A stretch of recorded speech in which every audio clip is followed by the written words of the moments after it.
भाग राहुल भगोडे राहुल भाग अमित शहा रे, असं मी या व्हिडिओला शीर्षक दिलंय की आम्ही संसदेमध्ये कुठलीही चर्चा होऊ देणार नाही. आता नुकतेच राहुल गांधी म्हणाले मी चर्चा होऊ देणार नाही, आम्हाला अमित शहाचं कोणतंही म्हणणं ऐकायचं नाही. पण ह्यापूर्वी ते काय म्हणत होते, अमित शहा पळालेत, हे उघडे नागडे होत आहेत, त्यांचे मनसुबे आता लक्षात येत आहेत. मग तो अभिजित दिपके असो, ते अरविंद केजरीवाल असो, राहुल गांधी असो किंवा अन्य कोणीही असो, हे जे कोण विरोधक आहेत त्यांचे मुखवटे उतरले जात आहेत.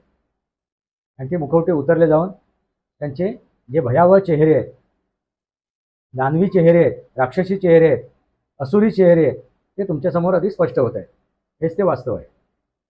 वास्तवावर बोलू काहीतरी शृंखलेला सबस्क्राईब करा, बेल आयकॉन दाबा, माझे विचार पडेल लाईक करा, आपले विचार कमेंट बॉक्समध्ये म्हणा.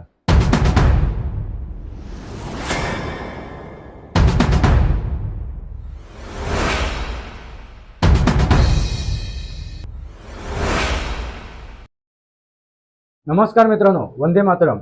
वास्तवावरती बोलू काहीतरी शृंखलेमध्ये पुन्हा एकदा आपलं स्वागत. मी आपला मित्र राजेश वासंती सामाजिक केळुसकर. भाग राहुल भगोडे राहुल भाग अमित शहा रे, असं मी या व्हिडिओला शीर्षक दिलंय. आता भगोडाच आहे. कारण मी असं का म्हणतोय, कारण तुम्हाला तो भारतात कमी दिसतो आणि विदेशात जास्त दिसतो. अशा भगोड्या राहुलने हे जे काही सत्र होतं, संसदेचं सत्र होतं, ते वॉशआउट केलं, त्याच्यावरती पाणी फिरलं, पाणी ओतलं. लक्षात आलं का? त्या संसदेमध्ये कामकाज होऊ दिलं नाही. त्यांनी एलओपी म्हणून, विरोधी पक्ष नेता म्हणून कोणतंही काम केलं नाही. कोणत्याही प्रकारची त्यांनी जबाबदारी घेतली नाही. त्यांनी कोणतीही चर्चा केली नाही. त्यांनी आपले कुठलेही मुद्दे मांडले नाहीत. फक्त गदारोळ घातला. आणि त्यांच्यासोबत इतर त्यांच्यासोबत असलेले घटक दल त्यांनीही गदारोळ घातला या विरोधी पक्षाने. आणि त्यांनी सुरुवातीपासून एकच मागणं करत होते, ते अमित शहाचा राजीनामा, नरेंद्र मोदीजींचा राजीनामा. मित्रांनो, याची सुरुवात कुठून झाली? हे जे काय CJPचं आंदोलन झालं ना, त्या आंदोलनापासून काय सुरुवात झाली तर नीट परीक्षामध्ये झालेला गोंधळ, त्या नीट परीक्षेचा तो पेपर लीक झाला, त्याच्यावरून घातलेला गोंधळ. मित्रांनो, ती नीट परीक्षा परत एकदा घेण्यात आली, त्याचे रिझल्टही लागलेत आणि विद्यार्थ्यांनी ॲडमिशनसुद्धा घेतले, प्रवेशसुद्धा मिळवले विद्यापीठांमध्ये. पण ह्यांचा गदारोळ संपायला मार्गच नाही आहे. मित्रांनो, आता हे काय मुद्दे लावून धरतायत की आम्ही संसदेमध्ये कुठलीही चर्चा होऊ देणार नाही. आता नुकतेच राहुल गांधी म्हणाले मी चर्चा होऊ देणार नाही, आम्हाला अमित शहाचं कोणतंही म्हणणं ऐकायचं नाही. पण ह्यापूर्वी ते काय म्हणत होते, अमित शहा पळालेत, अमित शहा भगोडे आहेत, अमित शहा लापत्ता आहेत, कारण ते संसदेमध्ये येत नाहीत आणि आमच्या प्रश्नाची उत्तरं देत नाही आहेत, असं त्यांनी लावून धरलं होतं. मग अमित शहाने ते स्पष्ट केलं की मी कुठल्याही प्रश्नाचं उत्तर द्यायला तयार आहे. तुम्ही जे काय प्रश्न विचाराल त्या प्रत्येक प्रश्नाचं उत्तर द्यायला तयार आहे. मग चर्चा करायला या.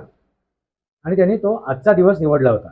आजच्या दिवशी आपण चर्चा करू, तुम्ही प्रश्न विचारा मला, आणि त्याच्यासाठी पहिले तुम्ही उपस्थित राहा सदनामध्ये, त्या संसदेमध्ये. मी येतोय. पण या राहुल गांधींना अमित शहाच्या उत्तरांची कुठलीही अपेक्षा नव्हती, इच्छा नव्हती. त्यांना फक्त गदारोळ घालायचा होता. आणि ते स्पष्टसुद्धा झालं. ते काय म्हणालेत, आम्हाला अमित शहाच्या उत्तराची अपेक्षाच नाही आहे, आम्हाला अमित शहाची उत्तरच नको आहेत, त्यांचं भाषणच नको आहे, त्यांचं लेक्चरच नको आहे. याचा अर्थ काय झाला मित्रांनो? संसद किंवा विधानसभा ही कशाला उभारलेली आहे?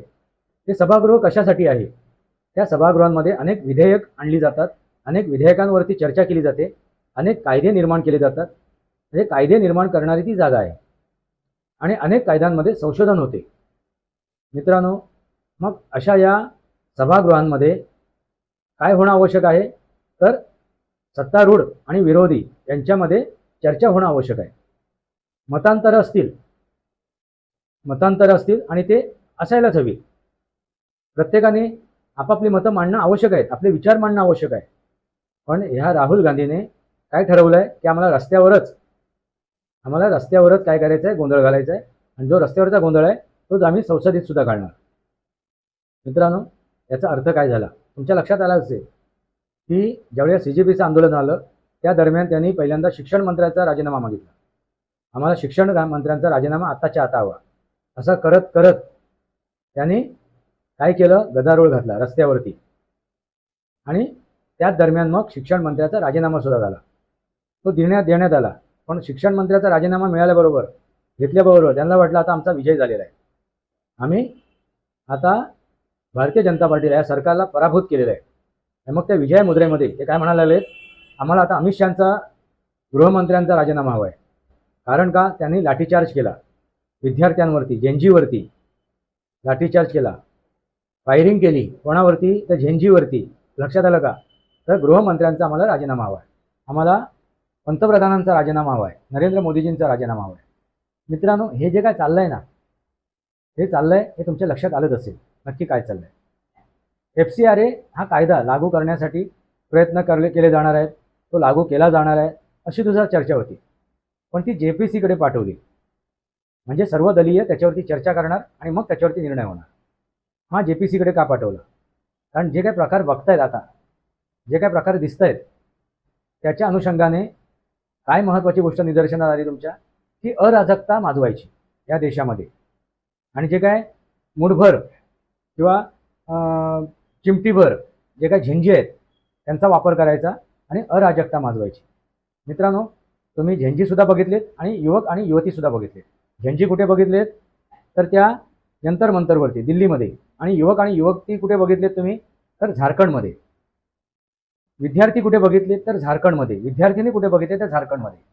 आणि या जंतर मंतरवरती फक्त झेंजीच होते. लक्षात आलं का?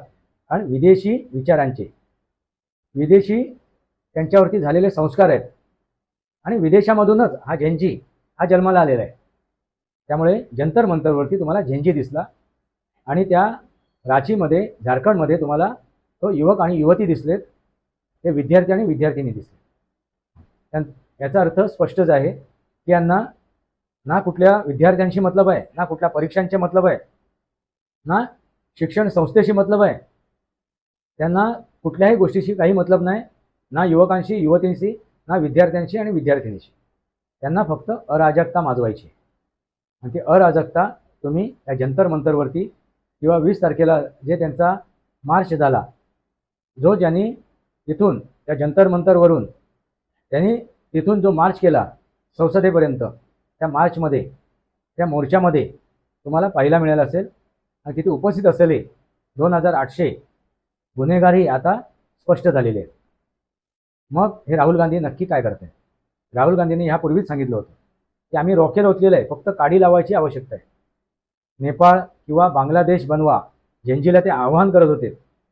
तीच त्यांची अपेक्षा आहे. त्यांना काही करायचं नाही आहे.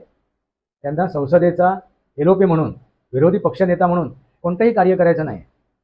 केने करून, काही करून, एनी हाव एनी कंडिशन काय करायचं आहे? फक्त पंतप्रधान बनायचं आहे. ती सत्ता बळकवायची आहे, जबरदस्तीने का होईना. मग डीप स्टेटच्या मदतीने, कारण हे डीप स्टेटचे कोण आहेत? हे पाताळ यंत्रीचे हे कोण आहेत? मोहरी आहेत. आणि हे सुद्धा पाताळ यंत्रीच आहेत. त्यांना फक्त षडयंत्र आखायचं आहे. त्यांना आता हे सत्र संपलेलं आहे, आता ते परत विदेशात पळतील. हे भगोडे परत विदेशात पळतील आणि विदेशात जाऊन ते काय करतात? तर डीप स्टेट बरोबर सल्लामसलत करतात.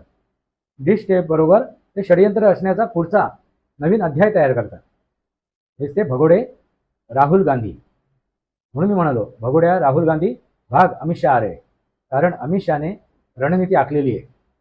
त्यांना जे JPC मध्ये पाठवायचं होतं, फक्त वेळ काढायचा आहे आणि येणाऱ्या शीतकालीन सत्रामध्ये असे काही फटके मारायचे आहेत, ते तुम्हाला फटके बसताना दिसतील त्यांच्या बुडावरती.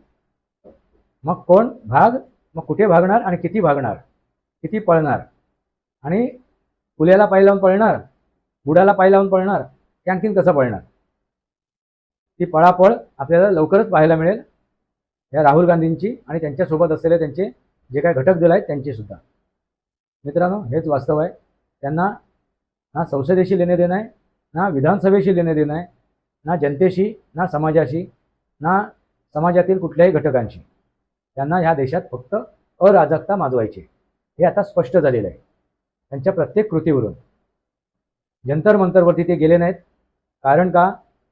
त्यांना त्या वांगचुकचा जे उपोषण आहे ते त्यांच्या स्वतःच्या हातून तोडायचं होतं. पण सरकारने त्याच्यात मिठाचा खडा टाकला आणि त्या वांगचुकला तिथून उचलून हॉस्पिटलमध्ये दाखल करण्यात आलं. आणि त्या वांगचुकचा मृत्यू व्हावा हीच इच्छा होती, एक बळी जावा, म्हणजे ह्या आंदोलनाला एक गालबोट लागेल आणि त्याचा फायदा उचलता येईल. असे हे धूर्त षडयंत्री राहुल गांधी आणि त्यांच्यासोबत असलेले ते चट्टेबट्टे. मित्रांनो, भाग भगोडे राहुल भाग अमित शहा आरे. कारण अमित शहाने जे काय रणनीती आखलेली आहे ती रणनीती येणाऱ्या काळात तुम्हाला दिसेल, शीतकालीन सत्रामध्ये दिसेल, तुम्हाला ते स्पष्ट होईल. हेच ते वास्तव आहे. कारण जगासमोर आता काय येते, त्यांचे मुखवटे उघडे होत आहेत, हे उघडे नागडे होत आहेत, त्यांचे मनसुबे आता लक्षात येत आहेत. मग तो अभिजित दिप्ते असो, ते अरविंद केजरीवाल असो, राहुल गांधी असो किंवा अन्य कोणी असो, हे जे कोण विरोधक आहेत त्यांचे मुखवटे उतरले जात आहेत. त्यांचे मुखवटे उतरले जाऊन त्यांचे जे भयावह चेहरे आहेत, दानवी चेहरे आहेत, राक्षसी चेहरे आहेत, असुरी चेहरे आहेत, ते तुमच्यासमोर आधी स्पष्ट होत आहेत. हेच ते वास्तव आहे. वास्तवावर बोलू काहीतरी माझ्या शृंखलेला सबस्क्राईब करा, बेल आयकॉन दाबा. माझे विचार पडेल लाईक करा, आपले विचार कमेंट बॉक्स म्हणा. पुरताच इतकंच. भारत माता की जय. वंदे मातरम. जय भारत, जय महाराष्ट्र, जय सनातन.